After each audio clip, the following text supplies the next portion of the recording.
관광도시를 표방하는 전주 시내버스에 노선도가 설치되지 않았거나 있어도 너무 낡아 관광객들이 불편을 겪고 있습니다. 수백억 원의 혈세가 투입된 김제의 한 국립시설이 일반인들의 이용을 제한해 불만의 목소리가 높습니다. 정부가 새만금의 공공매립을 주도하고 개발 속도를 높이기 위해 별도의 공사를 설치하는 방안을 적극 검토하고 있습니다. 여러분 안녕하십니까? 전북권 뉴스입니다. 한옥마을 덕분에 전주시가 천만 관광도시로 전국적인 주목을 받고 있는데요. 정작 대중교통 같은 가장 기본적인 관광 기반 시설은 여전히 낙후되어 있습니다. 노선조차 안내하지 않는 불친절한 시내버스는 전주 관광의 현주소를 그대로 보여줍니다. 이경희 기자입니다. 방학을 맞아 엄마와 함께 전주를 찾은 송다예 씨. 전주역 앞 버스 정류장에서 한옥마을에 가는 노선표를 꼼꼼히 확인한 뒤 버스에 오릅니다. 한옥마을까지 14정거장을 가는 동안 어디까지 왔는지 확인하고 싶지만 버스 안의 노선도는 알아볼 수 없을 정도로 낡았습니다. 안내방송에 의지하다 결국 스마트폰을 이용합니다. 핸드폰 같은 것도 안 하고 방송에만 집중하게 되고 주위 경치도 좀 구경할 시간도 조금 없는 것 같고 불편함이 많은 것 같아요. 전주 시내버스에 내부 노선도가 설치된 건 불과 2년 전. 설치도 늦었지만 지금은 아예 떼버렸거나 새 개발에 알아볼 수조차 없습니다. 최근에는 노선까지 전면 개편돼 전주 시민들조차 애를 먹고 있습니다. 기사님 여기 어딥니까? 그러지 그럼 어딥니다. 그래 그러면 거기서 그냥 내리라고. 이게 어디냐고 나 내릴 때가 아니면 몇 정거장 간다고 그러면. 타 시구는 도착지를 화면으로 안내하는 전자 노선도까지 확대하는 추세지만 전주시는 여전히 계획뿐입니다. 노선 개편 이후에 잦은 예를 들면 노선 수정이 있어서 비효율적인 측면이 많아서 지금 전자 노선도로 지금 구축을 하려고 지금 계획 중입니다. 해마다 버스 이용객 수가 줄어드는 전주시. 불친절한 서비스 때문은 아닌지 작은 것부터 돌아봐야 할 때입니다. MBC 뉴스 이경입니다.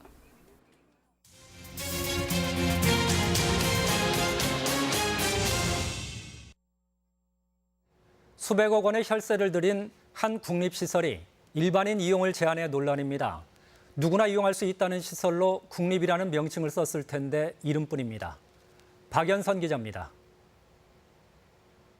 김제에 있는 국립청소년 농생명센터입니다.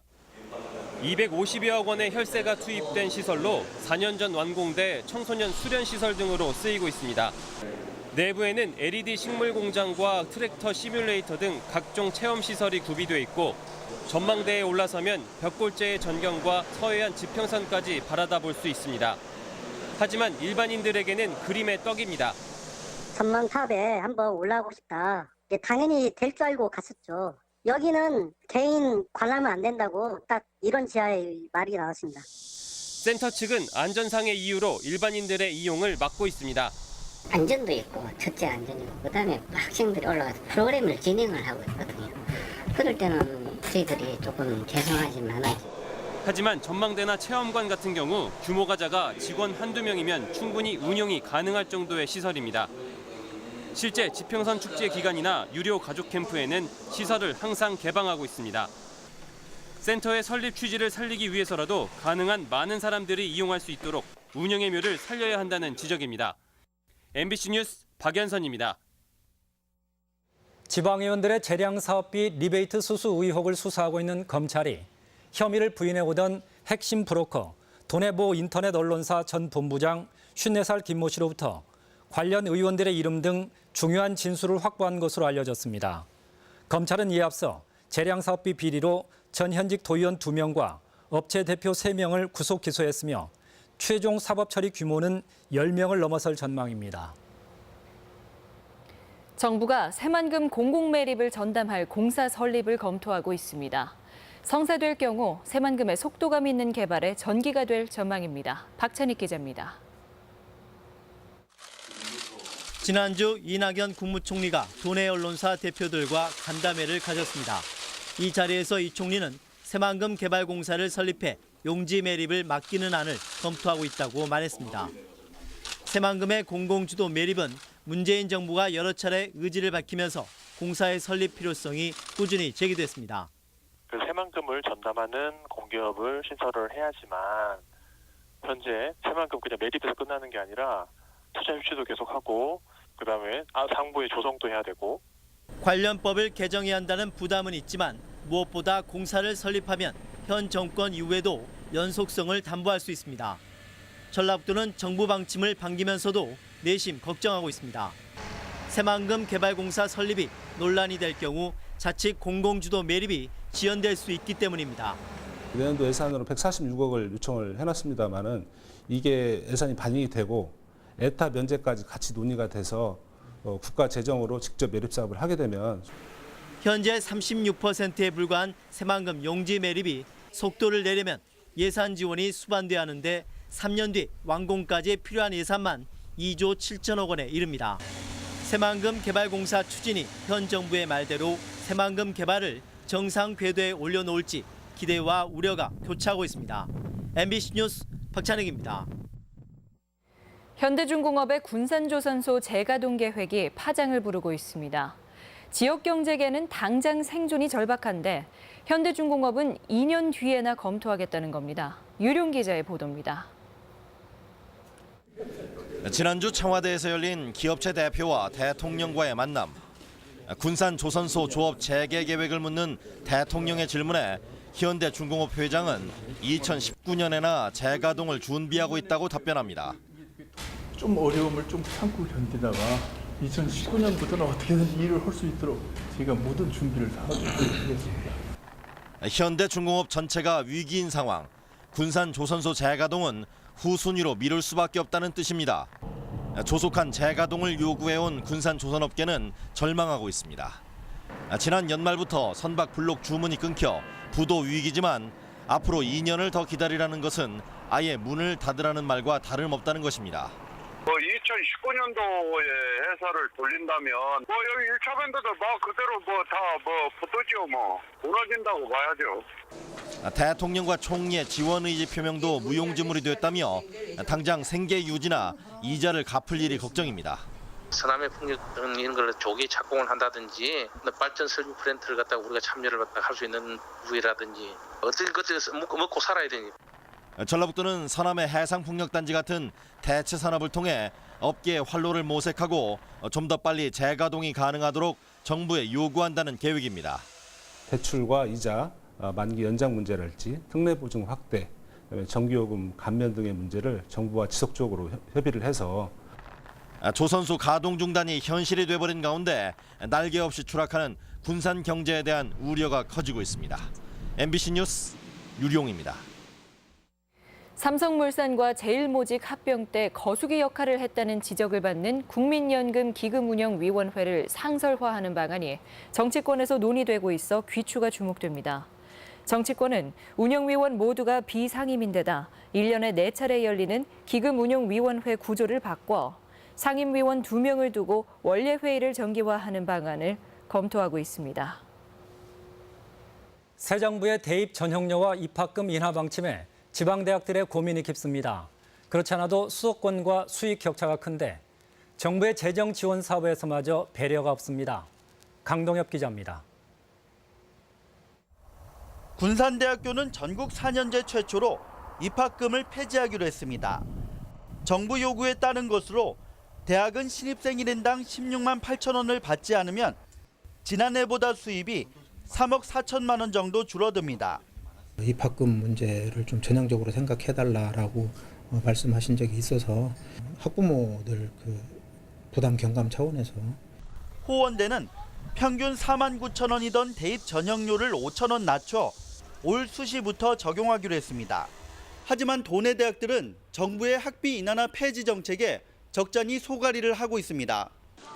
수도권 대학을 길들이기 위한 조치의 불똥이 M1 지방대로 튀는 격이기 때문입니다. 도내 사립대 입학금은 수도권에 비해 많게는 50만 원가량 싸고 전국 평균보다도 낮습니다. 입학생 감소에 등록금을 동결하며 학생 부담을 최소화시킨 결과인데 또다시 비용을 줄이라니 난감한 처지입니다. 교비가 또 투입이 돼야 되는 경우도 있죠. 그런 상황에서 수함을 주니까 솔직히 좀 당황스럽긴 합니다. 정부가 대입 전형료 인하를 재정 지원 사업과도 연계하기로 해 지방대 소갈이는 계속될 전망입니다. MBC 뉴스 강동엽입니다. 뇌물 수수 혐의 등으로 검찰에 송치된 정헌율 익산시장은 오늘 기자회견을 열어 경찰 수사가 짜맞추기식 인권 침해라며 경찰청 감찰부서와 국가인권위원회에 감찰을 의뢰하는 등 강력 대응하겠다고 밝혔습니다. 또 경찰 기소는 상대방의 일방적 주장에 의존해 이루어졌다며 자신의 범죄를 주장한 진술자를 무고죄로 고소하고 허위사실 유포자들에게도 법적 책임을 묻겠다고 밝혔습니다. 오늘의 간추린 뉴스입니다. 지리산 자락인 남원시 산내면 입성마을에서 직경 34cm의 공 모양을 한 댕구알버섯 2개가 발견됐으며 4년간 같은 장소에서 14개가 발견됐습니다. 댕구알버섯은 세계적인 희귀종이지만 최근 기후변화의 영향으로 강원도에서 제주도까지 전국 곳곳에서 발견되고 있습니다. 도교육청은 형편이 어려운 도시 지역 고교생들의 부담을 덜어주기 위해 기숙사 입사생 중 사회 배려 대상 고교생에게 총 2억 원을 지원합니다. 고교생 1인당 지원되는 기숙사비는 월 5만 원으로 도시 지역 39개교 학생 350여 명에게 혜택이 돌아갈 전망입니다. JB금융그룹이 지난 2분기 875억 원의 당기 순이익을 기록하는 등 올 상반기에만 1,582억 원의 사상 최대 실적을 기록했습니다. JB 측은 순이익 마진이 증가한 데다 충당금 적립 등 부정적 요인이 마무리되면서 경상이익이 크게 늘었다고 밝혔습니다. 빗물 이용을 활성화하기 위해 빗물시설 이용자에게 수도요금을 할인해주는 제도가 시행됩니다. 전주시는 다음 달부터 빗물 이용시설을 설치한 150곳으로부터 신청을 받아 월 빗물 사용량의 30%에 해당하는 수도요금을 깎아주기로 했습니다. 간추린 뉴스였습니다. 어제 저녁 10시쯤 군산 비흥항 방파제에서 지인들과 야경을 보러 왔던 52살 최모 씨가 콘크리트 구조물인 테트라포드 사이를 건너다 3m 아래로 추락했다 출동한 해경에 구조됐습니다. 군산 해경은 최근 3년간 관내에서만 9건의 방파제 추락 사고가 있었다며 각별한 주의를 당부했습니다. 김제경찰서는 유품 정리업체 직원 43살 허모 씨와 50살 안모 씨를 특수절도 혐의로 불구속 입건했습니다. 이들은 지난달 21일 오전 9시쯤 김제시 황산면의 한 음식점 주차장에 있던 망자 47살 A씨의 승합 차량에서 시가 200만 원 상당의 낚싯대 세트를 훔친 혐의를 받고 있습니다. 지난 상반기 도내에서 땅값이 가장 많이 오른 지역은 전주 덕진구와 완주군인 것으로 나타났습니다. 국토부에 따르면 상반기 도내에서 지가 상승이 가장 큰 곳은 만성지구와 에코시티가 포함된 전주 덕진구로 2.33%가 올랐으며 개발에 외부 투자 수요가 유입됐기 때문으로 풀이됩니다. 지금까지 전북권 뉴스였습니다.